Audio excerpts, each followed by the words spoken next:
The pain of family betrayal is a quiet kind of heartbreak. It doesn't always arrive with shouting or dramatic exits. Sometimes it slips in softly, through silence where support should have been, through words that cut deeper because they came from people who were supposed to be safe. Family betrayal hurts differently because it breaks an unspoken contract. We're taught early on that family is where we belong without explanation, where loyalty is automatic, where love is not something you have to earn. So when that bond fractures, it doesn't just wound the relationship, it shakes your sense of reality. Family betrayal breaks something we are rarely taught how to name. From a very young age, we absorb the belief that family is the one place where loyalty is guaranteed, where love is not conditional, where we are allowed to exist without constantly proving our worth. No one sits us down and explains this contract, yet we live by it every day. We assume that family will protect our dignity, keep our vulnerabilities safe, and stand beside us when life becomes difficult.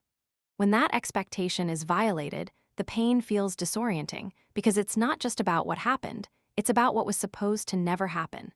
This is why family betrayal feels different from any other kind of hurt. When a stranger disappoints us, we adjust our expectations. When a friend betrays us, we grieve the relationship. But when betrayal comes from family, it shakes our foundation. It forces us to question our understanding of love, trust, and belonging. The very people who helped shape our identity are suddenly the ones causing us harm, and that creates an internal conflict that's hard to untangle. You may find yourself wondering whether you're overreacting, whether you're being ungrateful, or whether you're allowed to feel this hurt at all. What makes this unspoken contract so powerful is that it comes with moral weight. Family loyalty is often framed as unconditional, and any attempt to question it can be labeled as selfish or disrespectful. This pressure keeps many people silent. They endure emotional neglect, manipulation, or invalidation because they've been taught that family is family, no matter the cost. Over time, this silence becomes a form of self-betrayal. You start prioritizing belonging over authenticity, peace over truth, and that erosion happens slowly but deeply. Breaking this contract doesn't always look like dramatic acts of cruelty. Sometimes it's subtle, being dismissed when you speak up, having your pain minimized, or being emotionally absent when you need support the most. Sometimes it's betrayal of confidence, favoritism, or setting expectations for you that don't apply to everyone else. These wounds are often invisible to outsiders, which can make them even more isolating. You may look fine on the outside while carrying confusion, anger, and grief internally. The most important truth to understand is this: when family breaks that unspoken contract, it does not mean you failed it. It means someone chose comfort over accountability, control over compassion, or denial over honesty. Recognizing this doesn't make you disloyal, it makes you aware. Awareness is the first step toward reclaiming your emotional safety. It allows you to redefine what you are willing to accept and what you are no longer obligated to tolerate. Healing begins when you stop pretending that the contract was never broken. It begins when you allow yourself to grieve not only the harm, but the promise of safety you believed in. From there, you can begin to build relationships, inside or outside your family, that are rooted in mutual respect and emotional honesty. Because real family, regardless of biology, is not defined by obligation alone. It is defined by care, consistency, and the courage to show up without causing harm. The wound of family betrayal cuts so deeply because the bond was never neutral to begin with. It was personal, layered, and rooted in shared history. Family members don't just know who you are, they know who you were before you learned how to protect yourself. They've seen your unguarded moments, your early fears, your unfinished confidence. That kind of closeness creates an emotional map, and when someone with that level of access causes harm, it doesn't feel like an ordinary hurt. It feels like a violation of trust that was built over years, sometimes decades. What makes this pain so difficult is that family knows exactly where to touch the wound. They know which words will sting, which silences will feel like rejection, and which comparisons will awaken old insecurities. Even when the betrayal isn't intentional, the impact can be devastating because it comes from someone whose approval once felt essential for survival. As children, our nervous systems are wired to depend on family for safety and belonging. That wiring doesn't simply disappear in adulthood. So when family causes harm, the body remembers, reacting with fear, shame, or grief long before logic steps in. This personal nature of the bond also complicates how we respond to the pain. Many people find themselves torn between anger and loyalty, hurt and hope. You may still crave validation from the same people who disappointed you. You may keep giving second chances, not because the behavior changed, but because letting go feels like losing a part of your identity. Family betrayal often leaves us asking not just, why did they do this? But why does this still matter so much to me? That question carries shame when it shouldn't. Caring deeply is not a weakness, it's evidence of your capacity for connection. Because the bond is personal, the pain often turns inward. Instead of placing responsibility where it belongs, many people internalize the hurt. They assume they're too sensitive, too demanding, or simply not enough. This is especially true when the betrayal comes in the form of emotional neglect or constant invalidation. These patterns teach us to doubt our perceptions and silence our needs, which can echo into adult relationships. You begin walking through life braced for disappointment, expecting love to come with conditions. Acknowledging the depth of this wound is an act of courage. It means telling the truth about how much the relationship mattered and how much it still hurts. Healing is not about erasing that bond or pretending it meant nothing. It's about differentiating between what was real and what was harmful. You can honor the connection and still hold boundaries around what is no longer acceptable. Those two truths can exist side by side. Over time, healing involves relearning trust, both in others and in yourself. It means listening to your emotional responses instead of dismissing them. When the wound is personal, healing must be personal too. It happens gradually, through self-compassion, honest reflection, and relationships where care is consistent and respect is mutual. The depth of the pain tells a powerful story. You loved deeply, you hoped sincerely, and you deserved better. That truth does not diminish you, it reveals the strength of your heart. Silencing your pain in the name of peace often feels like the responsible thing to do. You tell yourself that speaking up will only create conflict, that it's better to let things go, to be the bigger person, to keep the family together. On the surface, that choice can look like maturity or strength. But beneath it, something far more harmful is happening. When you consistently choose silence over truth, the cost doesn't disappear. It gets paid internally, over time, in ways that are quiet but damaging.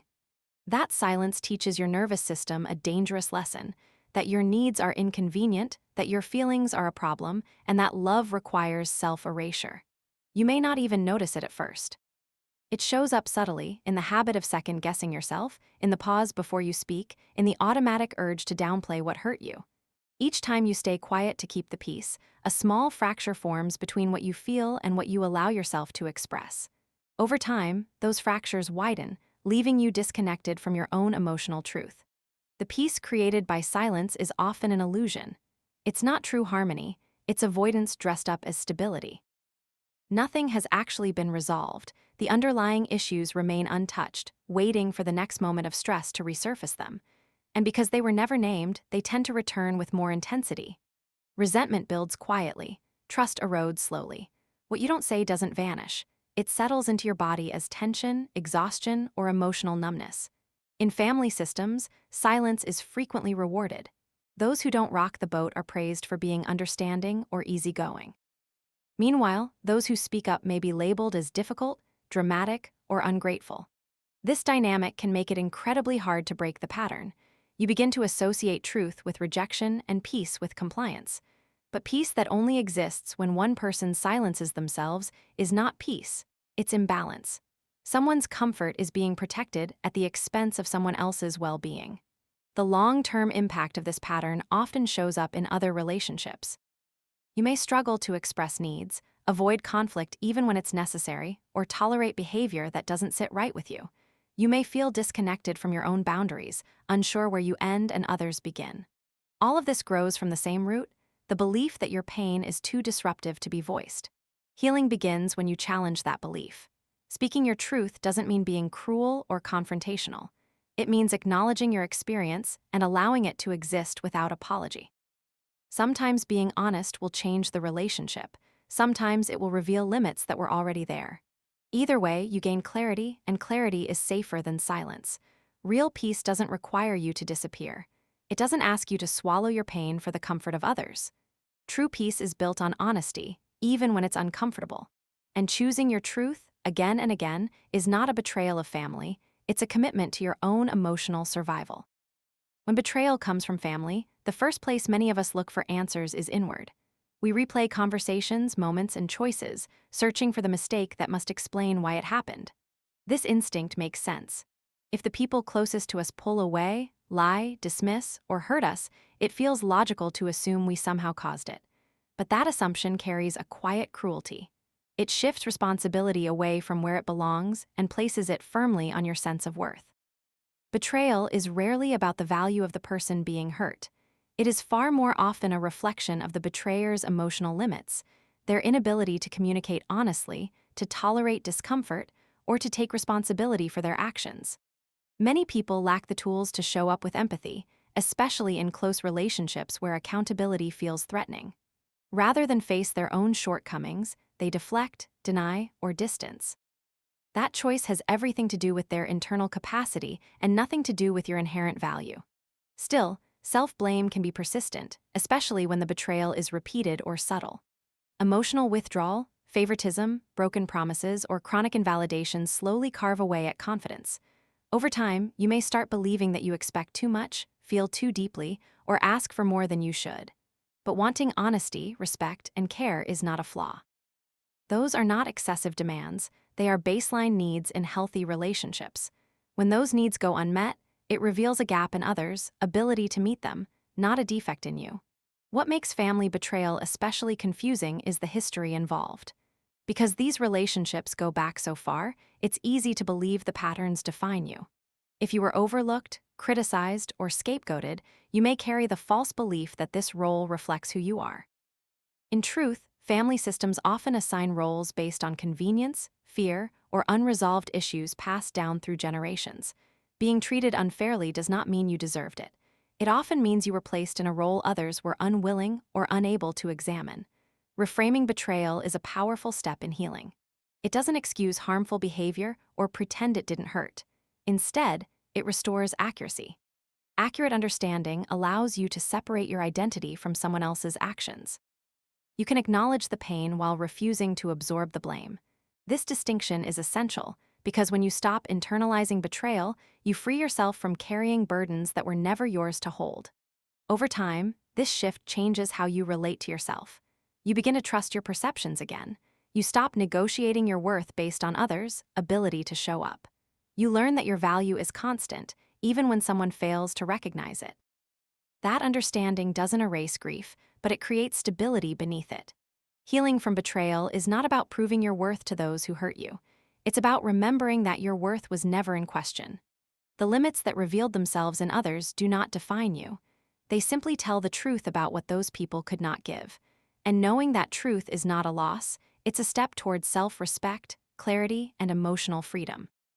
Setting boundaries within a family can feel like betrayal, even when it's an act of survival.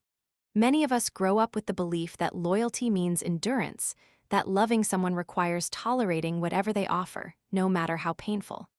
In that kind of environment, boundaries are misunderstood. They're seen as rejection, as rebellion, or as selfishness. But boundaries are not about pushing people away. They're about protecting what is most vulnerable: your emotional well-being, your dignity, and your sense of self. When harm exists in a relationship, especially a family relationship, boundaries become necessary. They create clarity where chaos once lived. They say, this is what I can engage with and this is what I can't. That clarity is not cruel, it's truthful. Without boundaries, resentment grows quietly. You may comply outwardly while feeling increasingly disconnected inside. Over time, that disconnection creates distance anyway, just in a more painful, confusing form. Boundaries, when practiced honestly, actually offer relationships a chance to become healthier, even if that requires change or discomfort. The idea that boundaries equal disloyalty often comes from families where emotional needs were minimized or ignored. In those systems, speaking up feels dangerous because it threatens the status quo. When you set a boundary, you may be met with guilt, resistance, or accusations of being ungrateful. That reaction can be deeply unsettling. But discomfort is not a sign that you're doing something wrong. Often, it's a sign that you're disrupting a pattern that benefited others at your expense. Boundaries also require you to grieve. You may have hoped that setting limits would lead to understanding, accountability, or repair. Sometimes it does. Sometimes it doesn't.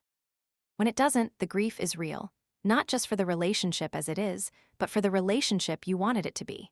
Allowing yourself to feel that grief is part of honoring your truth. Choosing boundaries doesn't mean you don't love your family. It means you are no longer willing to abandon yourself in order to be loved. Practicing boundaries is an ongoing, deeply personal process. It involves listening to your body, noticing when something feels off, and trusting that internal signal. It means letting go of the idea that being available at all times is the same as being loving. Love that costs you your emotional safety is not sustainable. Self-respect asks something different, that you show up honestly, with limits that reflect your values rather than your fear. Over time, boundaries become an anchor. They help you rebuild trust in yourself after it's been eroded. They remind you that your needs matter and that you are allowed to take up space. Some relationships may change as a result. Some may even fall away, but what remains is stronger, a relationship with yourself grounded in integrity. Boundaries are not a punishment, they are a promise. A promise that you will no longer confuse loyalty with self-sacrifice. A promise that you will honor your own humanity, even when others don't understand it. And that promise is not disloyalty, it's the foundation of self-respect and true emotional healing. Healing often begins at the moment you realize that choosing yourself is not an act of abandonment, but an act of coming home. For many people, especially those carrying the pain of family betrayal, this realization comes with guilt and fear. You may have been taught that prioritizing your needs is selfish, that loyalty requires self-denial, and that family must always come first, regardless of the cost to your well-being. Letting go of these beliefs is unsettling, but it is also where true healing starts. Choosing yourself doesn't mean rejecting your family or erasing your past. It means listening to yourself with the same care you once reserved for others. It means honoring your emotional limits and acknowledging when a relationship causes more harm than healing. This choice can feel radical when you've spent years accommodating dysfunction, but it is actually a return to balance. You are not choosing between yourself and others. You are choosing to stop abandoning yourself to maintain connections that require silence or self-erasure. Redefining family is a natural extension of this process. When biological relationships fail to provide safety, consistency, or respect, many people feel a deep sense of loss. But family has never been defined solely by genetics. Family is built through presence, accountability, and care over time. It exists in the relationships where your feelings are taken seriously, where your boundaries are honored, and where love is expressed without condition or fear. Recognizing this allows you to release the belief that affection must be earned through endurance. This redefinition doesn't happen overnight. It unfolds slowly, often alongside grief. You may grieve the family you wished you had, the version of love you hoped would one day arrive. That grief deserves space. Avoiding it only prolongs healing. Allowing it teaches you that disappointment does not mean failure, it means clarity. And clarity makes room for new connections to form, ones that align with who you are becoming rather than who you had to be to survive. Choosing yourself also means learning to trust your internal voice again. Betrayal often silences intuition, replacing it with doubt. Healing asks you to rebuild that trust by responding to your needs with compassion rather than criticism. It becomes easier to say no without explanation, to step back without apology, and to engage only where respect is mutual. These are not walls, they are pathways to healthier relationships. Over time, as you redefine family, you may find that love begins to feel different, calmer, safer, less demanding. You stop chasing approval and start attracting connection based on authenticity. The people who show up are those who choose you willingly, not out of obligation, and who remain when honesty replaces silence. Healing is not about fixing the past or forcing forgiveness before you're ready. It's about building a present that reflects your worth. Choosing yourself is the first, bravest step in that direction. And in doing so, you learn an essential truth. Family is not defined by who you are related to, but by who treats your humanity with care.